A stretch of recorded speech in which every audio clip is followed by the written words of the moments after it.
रोहित शर्मा और विराट कोहली के रिटायरमेंट के बाद इंग्लिश खिलाड़ी ये मानकर बैठे थे कि एशेज से पहले इंडिया जो है वो उनके लिए प्रैक्टिस सेशन होने वाला। लेकिन मानो यंगिस्तान ने कहा कि भैया तुम्हारे बेसबॉल का बाजा जो है वो हम ही बजाएं, और खूब बजाया। इंडिया ने टॉस भले ही हारा, लेकिन मैच में जो बल्लेबाजी की है उसको देखकर आज बेन स्टोक्स भी बेचारे कह रहे हैं कि यार ये क्या हो गया बेन स्टोक्स, क्योंकि उन्होंने एक्सपेक्ट नहीं किया होगा कि 359 बन जाए।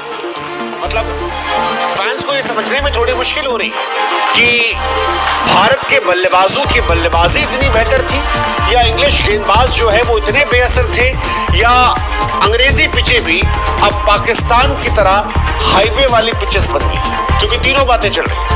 लेकिन जो कुछ भी हो, इंडिया ने कमाल खेला शुभमन गिल ने, कमाल खेला जायसवाल ने, और कमाल खेला ऋषभ पंत ने। शुभमन गिल विराट कोहली के बाद शतक लगाने वाले एक और कैप्टन बन गए, जिन्होंने डेब्यू टेस्ट मैच में ही कैप्टन के तौर पर शतक लगा दिया।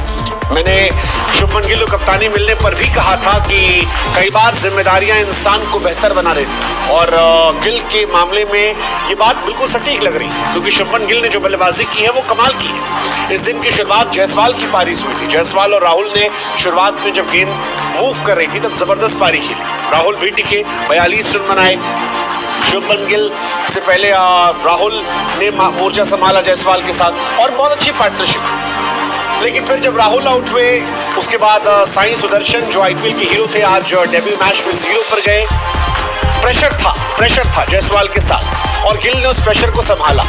यशस्वी जायसवाल की पारी डोमिनेट करने वाली थी, अलग तरह की पारी थी। मुझे लगता है कि रोहित और विराट जो गए हैं उनकी जगह भरने के लिए जायसवाल और गिल ऑलरेडी रेडी। दोनों कमाल के प्लेयर हैं, और दोनों अगले 10 साल इंडियन क्रिकेट को सर्विस देने वाले, और मुझे लगता है कि ये दोनों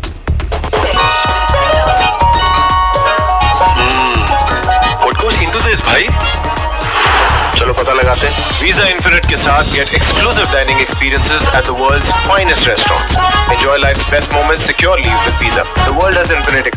तो बहुत बड़े खिलाड़ी हैं। इंडिया की खूबसूरती यही है कि एक जनरेशन के प्लेयर जाते हैं तो अगली जनरेशन जो है वो बिल्कुल तैयार होती है। पिछली बार जब लक्ष्मण, द्रविड़, तेंदुलकर ये सब रिटायर हुए थे, तो उसके बाद मोर्चा संभाल लिया था चेतेश्वर पुजारा ने, अजिंक्य रहाणे ने, विराट कोहली ने, बाद में रोहित शर्मा ने, और अब नई पीढ़ी भी तैयार। शुभमन गिल की ये पारी अभी भी वो नॉट आउट है 127 पर, या जायसवाल का शतक हो, ये बता रहा है कि यार हम लंबी रेस से घोड़े।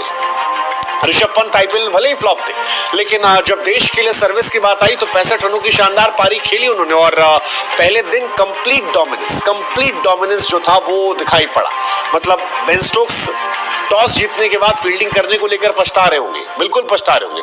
और सबसे अच्छी बात यह कि इंडिया डोमिनेट करते हुए चल रही है। अगर आप आखिरी ओवर भी देखोगे, आखिरी ओवर में भी ऋषभ पंत क्रिस वोक्स को आगे बढ़कर छक्का मारा। क्रिस वोक्स इंग्लैंड के सबसे एक्सपीरियंस बॉलर, और इस बॉलिंग लाइनअप की जान वो थे, लेकिन उसके बावजूद जबरदस्त छक्का उनको फेंटा मारा, और ये बताया कि हम डरते नहीं हैं, हम डरा कर खेलते हैं। ओपनर्स ने भी डरा कर खेला।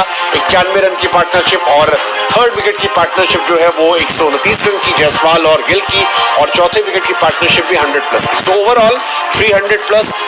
बिल्कुल इंग्लिश जो बेसबॉल स्टाइल है उसी स्टाइल में बनाया गया, लेकिन कंप्लीट डोमिनेंस के साथ विकेट संभाल कर। अब क्या ये इंडियन बल्लेबाजों की अच्छी बल्लेबाजी है, या इंग्लिश गेंदबाज बेअसर है, या फिर ये पिच सड़क है?